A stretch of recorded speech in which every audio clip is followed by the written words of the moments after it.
Hello viewers and welcome.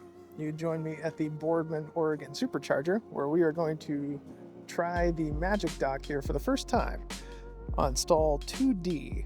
So what I should be able to do is select 2D, hit unlock adapter.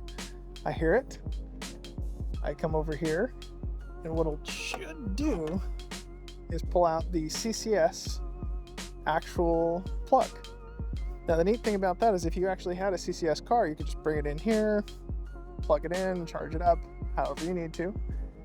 And then when you're done with it, simply put the Magic Dock back in and have NACS on the other side. Pretty simple.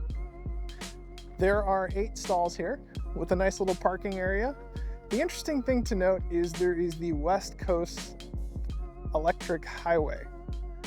These are tritium chargers, so I'm not sure how good they are, but hey, they are here if you're a CCS car. Why you'd own a CCS car in today's day and age, I have no idea. But